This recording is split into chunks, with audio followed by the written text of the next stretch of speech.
Good evening, dear students. How are you all? I'm Dr. Meenu Dalal and welcome to my channel Shaping Minds Meenu.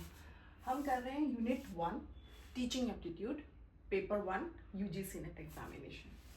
तो unit 1 है teaching aptitude, हमने memory level तक किया था। अब हम उसके आगे स्टार्ट करते हैं। देखिए क्या है point, merits of memory level. Memory level जो है उसके मेरिट्स क्या है, डीमेरिट्स, हर एक चीज़ के कुछ मेरिट होते हैं, कुछ डीमेरिट्स होते हैं, है ना। तो मेमोरी लेवल का मेरिट्स क्या है, फाउंडेशन बिल्डिंग। फाउंडेशन बिल्डिंग यानी आपको वो एक तरह से तैयार करता है आगे की चीज़ों को सीखने के लिए और ज़्यादा स्ट्रांग बनाने के लिए, जो मेमोरी लेवल है। यानी वो आपका बेस है एक तरह से। अगर बेस स्ट्रांग होगा तो बिल्डिंग अपने आप स्ट्रांग भी खड़ी हो जाएगी, ये सबको पता है। तो ये क्या है, फाउंडेशन है, स्टार्टिंग यानी first step of your life जो आप स्टार्ट करते हैं स्कूल में। एफिशिएंसी इन इंफॉर्मेशन ट्रांसफर, और इंफॉर्मेशन ट्रांसफर करने के लिए आपको एफिशिएंट बनाती है क्या, मेमोरी लेवल ऑफ टीचिंग। बेशक से वो रट्टाफिकेशन है बट वो फाउंडेशन भी है, वो चीज़ें आपको बहुत ज़्यादा स्ट्रांग बनाने में भी हेल्पफुल होती हैं। प्रिपेयर फॉर एडवांस लर्निंग, और आप आगे जाके जो चीज़ें सीखेंगे, जैसे मैंने बताया ना मेमोरी लेवल वही है छोटे बच्चों के साथ जो टीचिंग होती है, छोटी क्लासेस। पहले बच्चे ABCD सीखते हैं, मान लीजिए कंप्लीट पूरा ABCD सीख लेते हैं। अभी हम एग्जाम्पल के लिए ABCD हो जाता है, तो इसी से बच्चे को क्या सिखाया जाता है, इसी के बीच से कि चलिए अब आप बनाइए छोटे छोटे वर्ड्स, है ना।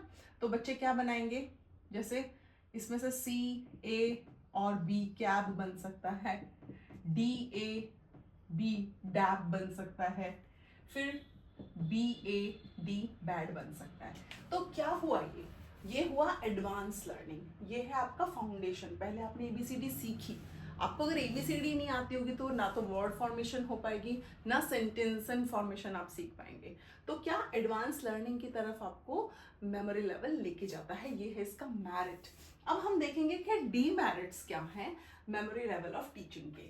डीमेरिट्स हैं लैक ऑफ क्रिटिकल थिंकिंग। इसमें बच्चे क्या बस रट्टा लगाते हैं, है ना, समझते नहीं है कि A के बाद B ही क्यों है। बहुत सारे हम पढ़ते हैं ना, मैं भूल गई, AEIOU वॉवल्स जो हैं, वॉवल्स। तो इस टाइम पे बच्चे बस याद कर लेते हैं, हाँ AEIOU AEIOU, ये हमारे 5 वॉवल्स हैं। बच्चे बस रट्टा मारते हैं लेकिन समझते नहीं है कि क्यों है ऐसा, क्यों इसमें चीज़ें, कुछ कॉन्सोनेंट ऐसे होते हैं, कुछ वो बीच में, जैसे नाइफ जब हम लिखते हैं तो बच्चे कभी हमेशा उसको क्या बोलेंगे, ये होता है ना नाइफ का स्पेलिंग KNIFE। बच्चे हमेशा जिनको नहीं नॉलेज है वो कनाइफ बोलते हैं, इसको क्या बोलेंगे, कनाइफ। उन्हें ये नहीं पता कि के साइलेंट क्यों है, क्या रीजन है इसके पीछे, क्योंकि अंडरस्टैंडिंग नहीं है। आपको बस रटवाई गई हैं चीजें, आपको रोट लर्निंग सिखाया गया है, आपको अंडरस्टैंडिंग लेवल आपका भी क्रिएट नहीं हुआ है, डेवलप नहीं हुआ है कि आप अंडरस्टैंड कर सकें कि यहाँ पर के साइलेंट है तो क्यों है, उसके क्या रूल्स होते हैं, क्या उसके बाद कॉन्सोनेंट आ रहा है या फिर वॉवल आ रहा है जिसकी वजह से ऐसा हो रहा है। कई बार आपने देखा है सी जो है, सी का साउंड कई बार आता है क, कई बार आता है सी ही, है ना। जैसे अभी मैंने लिखा ना क्रिटिकल थिंकिंग, इसमें सी की साउंड क है, क्रिटिकल थिंकिंग। लेकिन अगर आप लिखेंगे एक्सेस, है ना, एक्सेस, यहाँ पे देखिए शुरू वाले सी की साउंड तो क आई, लेकिन दूसरे वाले सी की साउंड क्या आई, स, एक्सेस। तो ये रूल्स हैं कि उसके बाद वॉवल आ रहा है ना। तो ये कुछ रूल्स हैं, तो वो कब होंगे, जब आपको अंडरस्टैंड होगा। लेकिन यहाँ पे क्या होता है, मेमोरी लेवल में अंडरस्टैंडिंग नहीं होती है स्टूडेंट्स की, तो वो क्रिटिकल थिंकिंग की तरफ जा ही नहीं पाते। लैक ऑफ अंडरस्टैंडिंग, बच्चे समझ ही नहीं पाते, बस रट्टा मारे जा रहे हैं। ठीक है, वॉवल्स होते हैं AEIOU, बस उन्हें ये याद रहता है। फिर डिसएंगेजमेंट ऑफ स्टूडेंट्स, बहुत बच्चे मैंने ये भी देखा है बहुत बार, उन्हें या वो याद तो कर लेते हैं AEIOU, तो बच्चे ये, उनको ये नहीं पता कि इनकी साउंड क्या है। जैसे ए जो है उसकी साउंड होती है अ, ये होती है। ई फॉर ए, देखिए दोनों में फर्क है, ए की साउंड है अ, ई की साउंड है ए।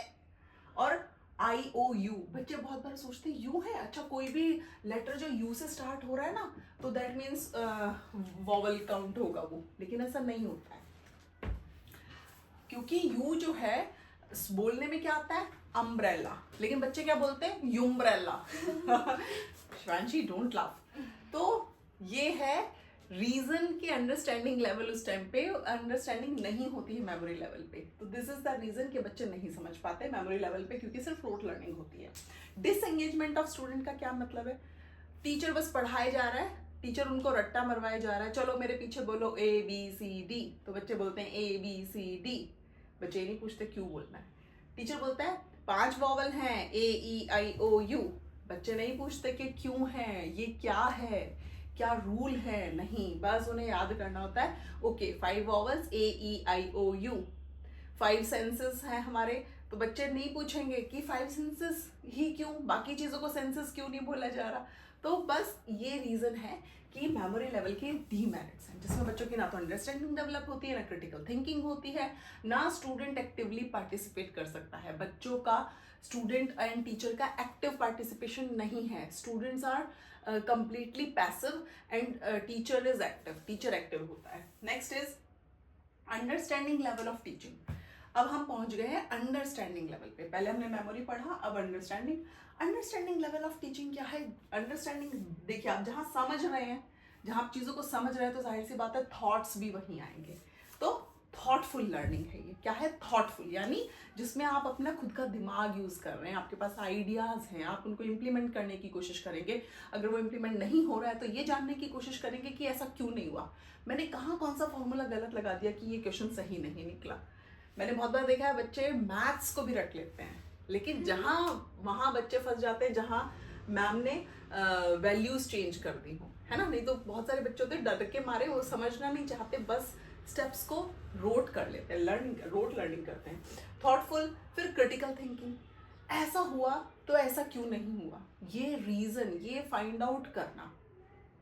एक क्वेश्चन है, जैसे मान लीजिए ये ग्लास है, मैं उतनी अच्छी नहीं हूँ ड्राइंग में, आई एम सो सॉरी।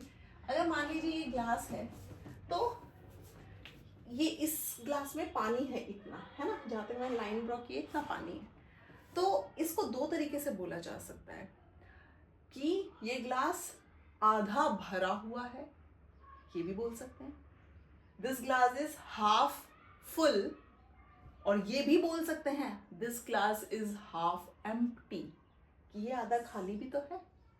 ये है क्रिटिकल थिंकिंग, कि आप जब अपना दिमाग लगाना शुरू करते हैं कि जो चीज है उसके पीछे का रीजन फाइंड आउट करेंगे, then it is understanding level of teaching.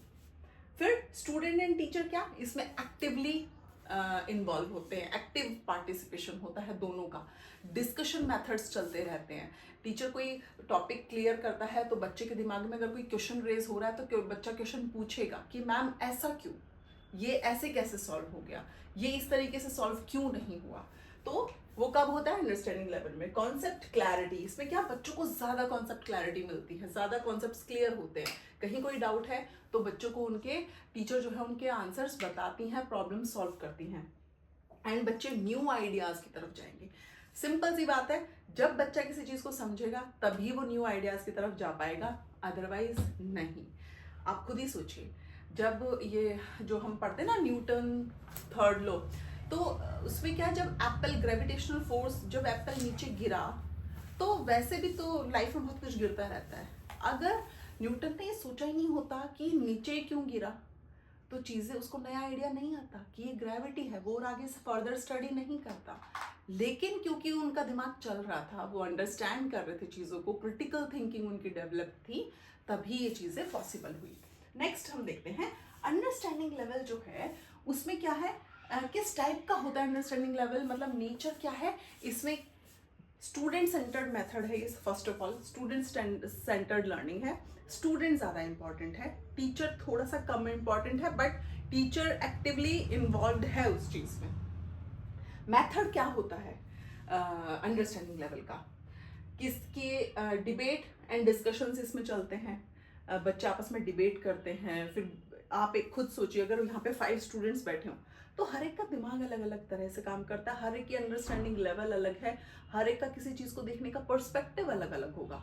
तो जाहिर सी बात है कि 5 न्यू आइडियाज निकल कर आएंगे आपके सामने। तो डिबेट एंड डिस्कशन मेथड होता है इसमें, प्रॉब्लम सॉल्विंग है, सब लोग मिलके एक प्रॉब्लम को सॉल्व करने की कोशिश करेंगे। इसमें टीचर इन्वॉल्व है, क्योंकि टीचर क्या करता है, टीचर बच्चों को ऑब्जर्व करता रहता है, कहीं पे उसे लगता है कि यहाँ पे मुझे अपना सजेशन देने की ज़रूरत है, तो टीचर एज अ गाइड काम करता है, यानी वो बच्चों को गाइडेंस देता है एंड सपोर्टिव वे नज़र आता है किसका, टीचर का। अब अंडरस्टैंडिंग लेवल में इवेल्युएशन कैसे होता है, मैंने मेमोरी लेवल में भी आपको बताया था ना, इवेल्युएशन ओरल टेस्ट होता है, रिटन टेस्ट होता है मेमोरी लेवल में। यहाँ पे इवेल्युएशन कैसे होगा अंडरस्टैंडिंग लेवल में, तो वो होगा आपका एसे एंड रिपोर्ट राइटिंग में। आप कभी भी देखना, आप किसी बच्चे की अंडरस्टैंडिंग लेवल को समझना चाहते हैं कि वो किस लेवल पे है, आप उसको कोई एक टॉपिक दीजिए और उसको बोलिए इस पे आप ऐसे लिखिए। उस ऐसे में बच्चे का पूरा अंडरस्टैंडिंग लेवल आपको नजर आ जाएगा कि बच्चे का कितना माइंड डेवलप हुआ है, कितनी उसको चीज़ों को समझ है, कितना वो क्रिटिकल थिंकिंग कर सकता है, क्योंकि वो जो लिखेगा ना उससे आप आइडिया लगाएंगे। क्योंकि ऐसे लिखना is not a easy task, it's difficult one. क्योंकि आपको ऐसा नहीं है ना कि मान लो मेरे ऊपर, मैं किसी बच्चे को मैं मेरी बेटी को बोलूँ शिवांशी चलो अपने ऊपर एक ऐसे लिख दो, तो वो ज़्यादा से ज़्यादा क्या लिखेगी, मैं शिवांशी हूँ, मैं 5th स्टैंडर्ड में हूँ, मेरे स्कूल का नाम ये है, मेरी मम्मी का नाम ये है, पापा। ये ऐसे नहीं होता है। ऐसे जब आप बहुत डीपली अपने आप को भी समझते हो और फिर उन चीज़ों को वर्ड्स में लिख पाते हो, अपने आइडियाज़ को एक्सप्रेस कर पाते हो एसेज में। एंड रिपोर्ट राइटिंग वही। फिर प्रोजेक्ट एंड प्रेजेंटेशंस, बच्चे इस एज में आके क्या करते हैं, अंडरस्टैंडिंग वाले में आके, कि अपने आइडियाज़ को प्रोजेक्ट के थ्रू प्रेजेंट करते हैं, ज़्यादा प्रेजेंटेबल बनाते हैं अपने थॉट्स को, उनके पास जो न्यू स्किल्स हैं उनको अच्छे से प्रेजेंट कर पाते हैं। कॉन्सेप्ट मैपिंग क्या है, कॉन्सेप्ट मैपिंग का मतलब होता है जब आपके पास, आपने मान लीजिए ये आप हो, आपने बहुत सारी चीज़ें सीखी, आप इन सब चीज़ों को जब रिलेट कर पाएंगे ना, आपस में चीज़ों को जब समझ पाएंगे, एक दूसरे से कड़ियों को जोड़ पाएंगे, अलग अलग नॉलेज जो है जब आप उसको टुगेदर कर पाएंगे, एक दूसरे से लिंक अप कर पाएंगे, that is called concept mapping. यानी आपको डिफरेंट जो चीज़ें मिली, जैसे कि मैंने यहाँ पे आपको बताया था, जब बच्चे ने ABCD सीखी, मान लीजिए बच्चे ने ABCD सीख ली, बच्चे ने वॉवल सीख लिए, बच्चे ने कॉन्सोनेंट और उसका रूल सीख लिया, तो इन सबको मिला के बच्चा समझ जाएगा, अच्छा यहाँ पे एक्सेस का साउंड में सी का साउंड कब सी आ रहा है और स आ रहा है और कब क आ रहा है, तो वो रिलेट कर पाएगा, चीज़ों को कोरिलेट हो पाएगा। तो उसने जो जो चीज़ें सीखी होंगी, जब वो आपस में इंटर रिलेट कर पाए, अच्छे से समझ पाए डिफरेंट आइडियाज़ को, डिफरेंट नॉलेज को, इंफॉर्मेशन को गैदर करके अपने लिए फ्रूटफुल बना पाए, that is called concept mapping. I hope ये आज का जो सेशन है वो इंटरेस्टिंग गया होगा, आप लोगों को समझ में आया होगा। And we will meet in next video with I think reflective level of thinking. Yes, next video में हम पढ़ेंगे रिफ्लेक्टिव लेवल ऑफ थिंकिंग के बारे में। Please like, subscribe and share my YouTube channel. And please अगर आपको समझ में आता है तो एक छोटा सा मैसेज कमेंट बॉक्स में ड्रॉप कर दिया करो। थैंक यू सो मच, वो मुझे मोटिवेट करता है और कुछ नहीं है। Thank you.